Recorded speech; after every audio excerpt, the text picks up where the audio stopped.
Chapter 11. Resonance of Power and Passion. Section 1. Rima's Ultimate Frequency. Location: the Dark Star Tower. Time: day. Scene 1. Ultimate Frequency Unveiled. In the early hours of that Saturday morning, within the hallowed chambers of the Star Tower, Rima VII delved into the footage of the calamitous incident that had shaken the tower to its core. As he meticulously analyzed the video, he engaged in a personal technique known as ultimate frequency, a skill still in the stages of refinement. This remarkable ability allowed him to manipulate the vibrations of objects, altering their states at will.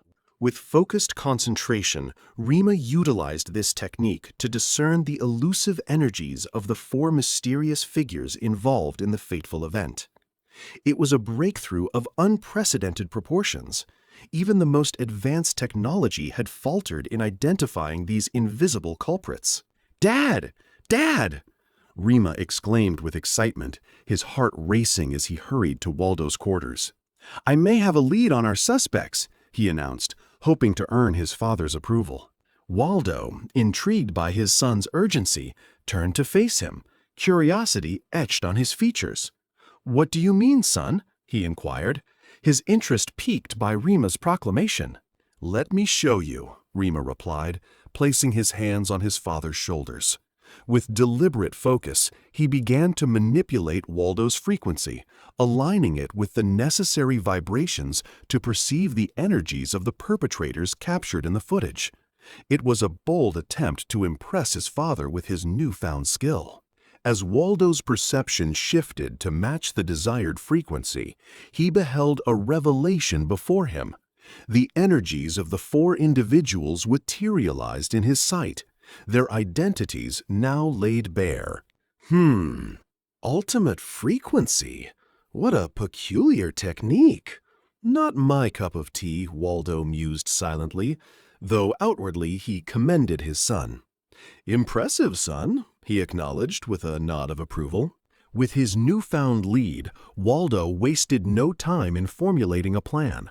He immediately summoned Skull, his most skilled assassin, tasking him with the elimination of all four individuals and leaving no witnesses to their demise. Meanwhile, Dan, sensing the impending danger, sprang into action. Without a moment's hesitation, he dialed the other three members of their group, urgently informing them of the startling discovery. He proposed a swift departure from town, urging them to gather their families and seek refuge elsewhere. However, before they could execute their escape plan, there was another matter to attend to: checking on Bob's progress with the orb. With a sense of urgency, Dan swiftly relayed the address to Bob's location, intending to rendezvous with his companions there. Rooney and Slick, however, had pressing matters of their own to contend with. They regretfully declined the invitation to Bob's place, citing a matter of greater importance that demanded their immediate attention. Instead, they implored Dan and George to proceed without them, trusting in their comrades to handle the task at hand. Scene 2. Bob's Workshop. Upon their arrival at Bob's workshop, Dan greeted Bob and Kyria, who were deeply engrossed in their meticulous work with the enigmatic red orb. Eager to learn of any developments, Dan wasted no time inquiring about the orb's status. "Any updates on the red orb, Bob?" Dan asked, his curiosity palpable. "Just a moment," Bob replied, his focus unwavering as he made final adjustments to the device designed to dismantle the orb's formidable power. With practiced precision, he completed the intricate machinery and carefully placed the orb within it. Almost immediately, the device sprang to life, the orb within it spinning gently as if awakened by the touch of Bob's craftsmanship. The cube-shaped contraption, adorned with four transparent sides and distinct openings of varying colors, orange, blue, brown, and white, stood poised for its crucial task.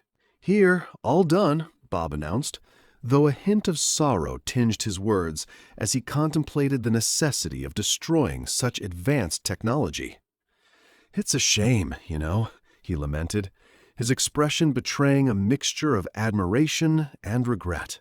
Dan, recognizing the gravity of the situation, broached a delicate subject with Bob. "Would you be willing to sell it?" Bob inquired, willing to entertain any possibility to preserve the orb's integrity. "I'm sorry, Bob," Dan replied solemnly, his tone conveying a sense of duty. "This device poses a significant risk to Earth's future. We can't afford to take any chances." Bob, puzzled by Dan's assertion, sought clarification. "What do you mean?" he asked, his curiosity piqued by Dan's cryptic response. "I can't explain it fully, but trust me, Bob," Dan explained, his words weighted with a sense of urgency. "This technology is too dangerous to be left unchecked." Intrigued by the device's design, Dan probed further, seeking to understand its inner workings. "So, how does this thing work exactly?" he inquired, his interest piqued by the enigmatic mechanism before him. Bob, ever the diligent inventor, eagerly provided an explanation.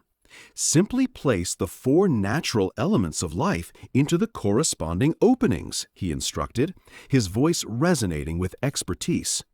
"Earth goes into the brown opening, water into the blue, fire into the orange, and air into the white." Curious about the device's functionality, Dan pressed for more details.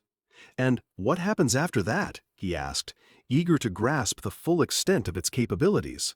"The orb's velocity increases, causing it to disintegrate down to an atomic level without causing any explosion," Bob elucidated, his explanation shedding light on the device's intricate process. "However, failure to place the elements in their correct openings will result in a catastrophic explosion." "Remarkable," Dan remarked, his admiration for Bob's ingenuity evident in his tone. "You've truly outdone yourself, Bob." Scene 3. Melodies of Connection. As Bob delved into his explanation, Kiria's keen eyes absorbed every detail. Moments later, the sound of George and Zell's arrival reverberated through the workshop. "Ah, George is here," remarked Dan. Stepping out of the vehicle, Zell's gaze locked with Kiria's, her poised stance amidst the chaotic workshop drawing him in. With a wrench in hand, she exuded an air of confidence and determination, ready to tackle whatever mechanical challenge came her way.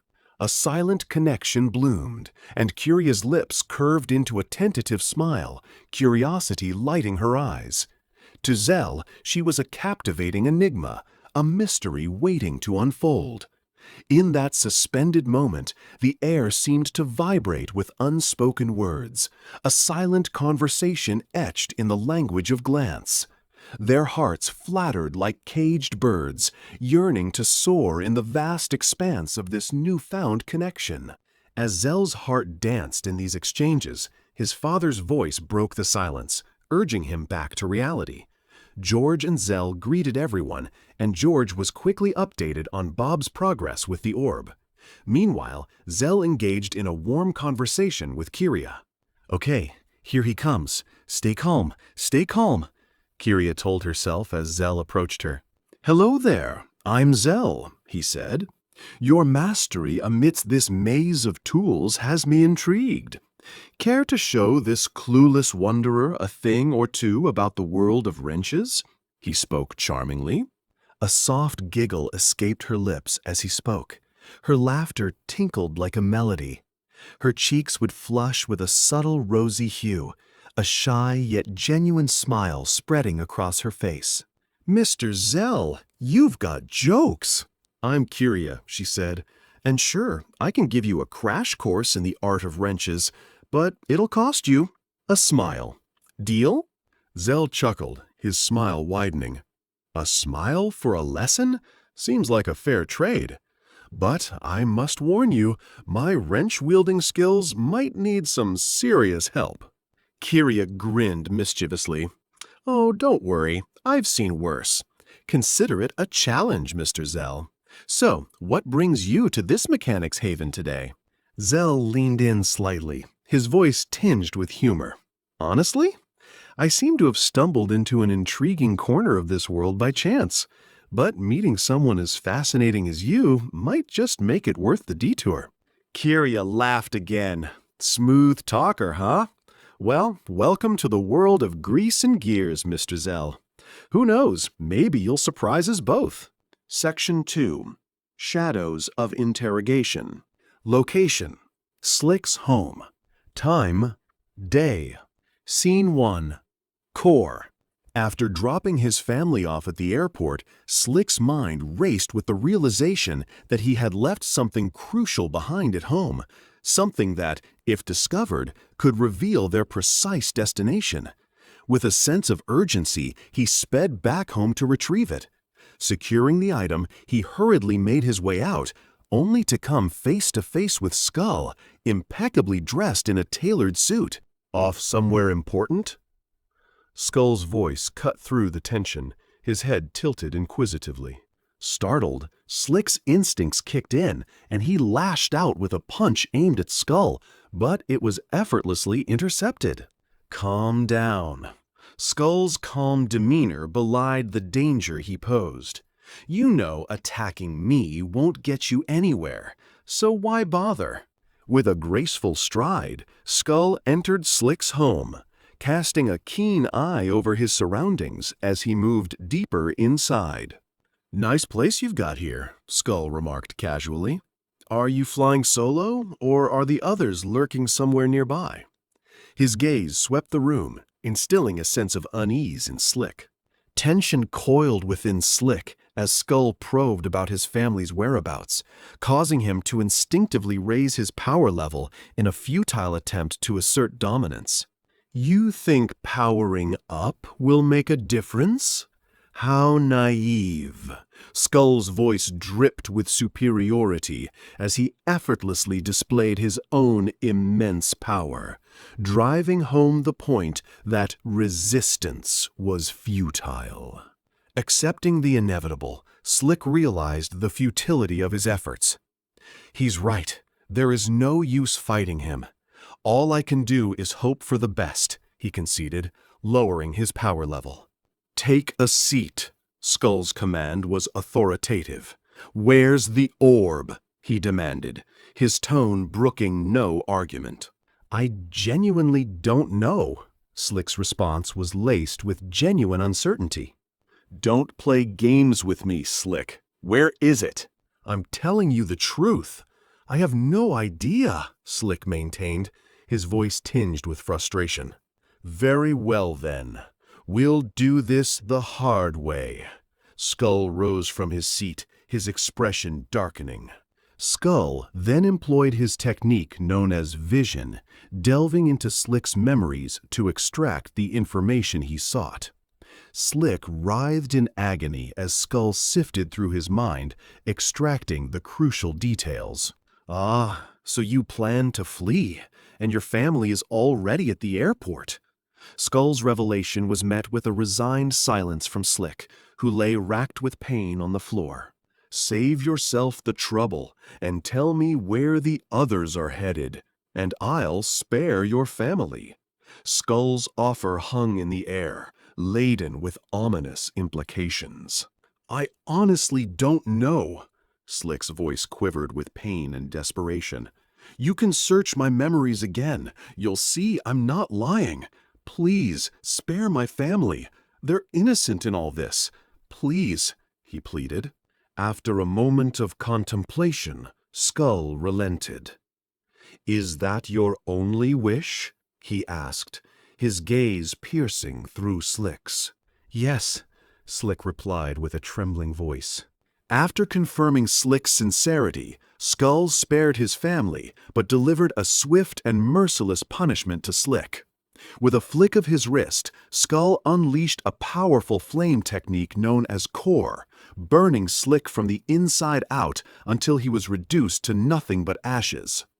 As the acrid scent of burnt flesh filled the air, Skull wasted no time in dispatching the cleanup crew to erase any evidence of his grim deed. With his attention now focused on Rooney's location, Skull set out to complete his mission with unwavering determination. Arriving at Rooney's residence, Skull wasted no time in executing his grim task. With ruthless efficiency, he reduced Rooney to nothing but ashes, swiftly dispatching the cleanup crew once more. 2 down, 2 to go, Skull muttered to himself as he set his sights on Dan's location, determined to complete his mission with unwavering resolve. Section 3. Shadows of Crisis. Location: Dan's home. Time: evening. Scene 1. Zell's prelude to peril. Back at Bob's place, the red orb lay destroyed, its ominous presence banished by the concerted effort of Dan, George, Zell, and Kyria. With the task accomplished, they began to disperse, each returning to their own lives. Bob, sensing Kyria's dedication and hard work, insisted she take the next 2 days off, an unexpected respite that brought a smile to her face as she bid farewell and headed home. Meanwhile, as Zell and George embarked on their journey homeward, an unforeseen crisis unfolded. Zell suddenly collapsed, his body succumbing to an unknown ailment. Concern etched across George's face. He wasted no time in rushing Zell to the hospital, frantically dialing Ella to apprise her of the dire situation. With urgency in his voice, he implored Ella and the children to meet them at the hospital. Arriving at the medical facility, Ella's heart raced with fear as she beheld her beloved husband and children gathered in the lobby, their expressions wrought with worry. Tears glistened in her eyes as she sought answers from George, her voice quivering with apprehension. In response, George offered words of reassurance, though his own anxiety betrayed his attempts at composure. Minutes stretched into an eternity until the doctor finally emerged, bearing news of Zell's condition. His words, though laced with professional detachment, provided little solace as he spoke of drips and the possibility of an overnight stay. Ella's heart sank at the thought of Zell confined to a hospital bed, his well-being hanging in the balance.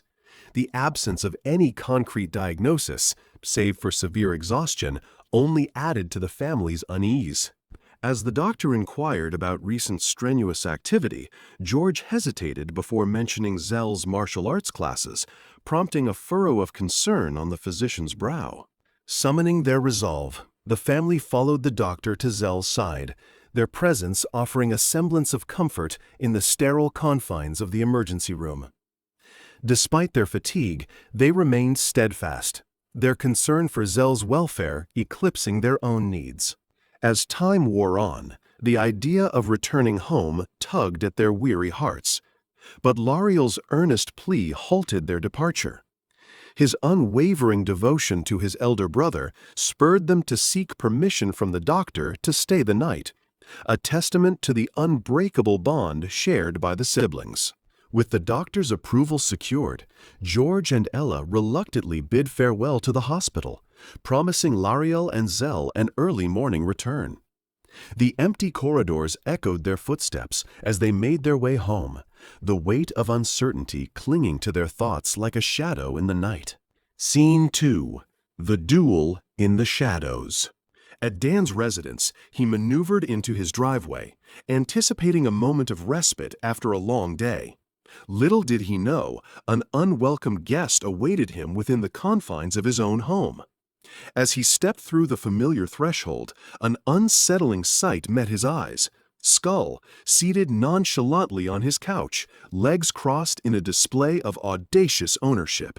"Welcome," Skull greeted with a devious grin, his voice dripping with impudence. "I was starting to get impatient," he added, rising gracefully from his appropriated seat. The atmosphere crackled with tension as Skull, ever the aggressor, attempted to unleash the formidable core technique on Dan. However, the seasoned warrior, well versed in the art of combat, swiftly countered the attack. Employing his teleportation technique, Dan vanished from Skull's line of sight, reappearing in another part of the room with a fluidity that spoke volumes of his skill. "Teleportation, I see," remarked Skull, a hint of admiration in his voice. Your technique could pose a problem, but I have the perfect solution for it. In an instant, the room transformed as Skull harnessed his unique realm, a domain crafted by the Five to neutralize specific abilities. The once familiar surroundings now became a battleground within the confines of Skull's creation. Here, teleportation and duplication abilities faltered, rendered powerless against the tailored constraints of Skull's domain. However, the compromise lay in a limitation of power levels, restricting their prowess to the base level. "Let's end this," declared Skull, his intent clear as he initiated a second assault, employing the core technique once more. Yet Dan, undeterred and resolute, had transformed into his level 4 form, an orange aura radiating intensity. Swiftly, he enveloped his internal and external organs with magical prowess, nullifying the impact of Skull's flame technique. The battleground now witnessed a clash of not just powers, but of superior combat skills. With unyielding determination, Dan seized the momentum, launching a counterattack. Skull, a master manipulator of flames, conjured a shield using the Blaze Shaper technique, a formidable skill where the user molds flames into any conceivable shape. The shield materialized, deflecting Dan's assault and turning the skirmish into a mesmerizing duel of prowess and ingenuity. The room echoed with the clash of forces as the battle between Dan and Skull unfolded in a dance of elemental mastery and strategic finesse. With each passing moment, the intensity of the skirmish escalated, and Dan's prowess in combat became increasingly evident. Despite Skull's advantage in strength and speed, Dan's superior skill pushed him to the brink, driving Skull further and further into a defensive position. As the battle raged on, Skull found himself relying heavily on his mastery of the Blaze Shaper technique. Crafting an array of weapons with swift precision, he conjured katanas, chains, tontos, and more, each manifestation a testament to his formidable command over flame. Yet, with every creation, Skull depleted his magical reserves, his energy waning with each passing moment. The strain of maintaining the realm, while engaged in combat, took its toll on Skull, his concentration faltering as he struggled to keep up with Dan's relentless assault. The once imposing domain began to flicker and warp, cracks forming in its foundation as Skull's focus wavered. Despite his best efforts, he found himself unable to simultaneously uphold the realm and contend with Dan's relentless onslaught. The balance of power shifted inexorably in Dan's favor as he pressed his advantage, his movements calculated and precise. With each strike, he edged closer to victory, his determination unwavering in the face of adversity. Sensing Skull's weakening resolve, Dan seized the opportunity to press his advantage, driving his opponent ever closer to defeat. With his magical reserves dwindling and his body bearing the brunt of severe injuries, Skull made a decisive move. Amplifying his power level to level 2, he forcibly disrupted the realm, shattering its confines and escaping its grasp.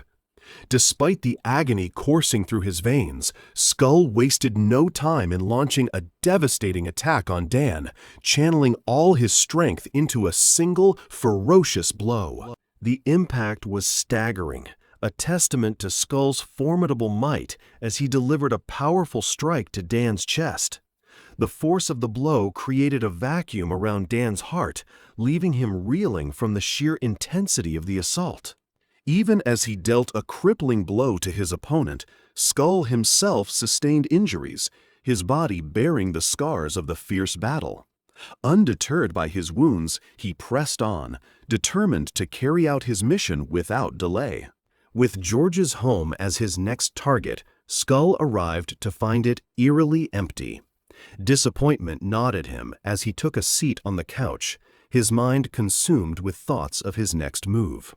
Alone in the silent confines of the house, he meticulously plotted his next course of action, weighing his options with a keen eye for strategy.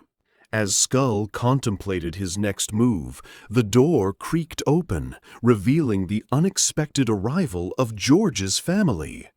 With a calculating gleam in his eye, Skull prepared to face his adversaries head-on, his resolve unwavering in the face of whatever challenges lay ahead.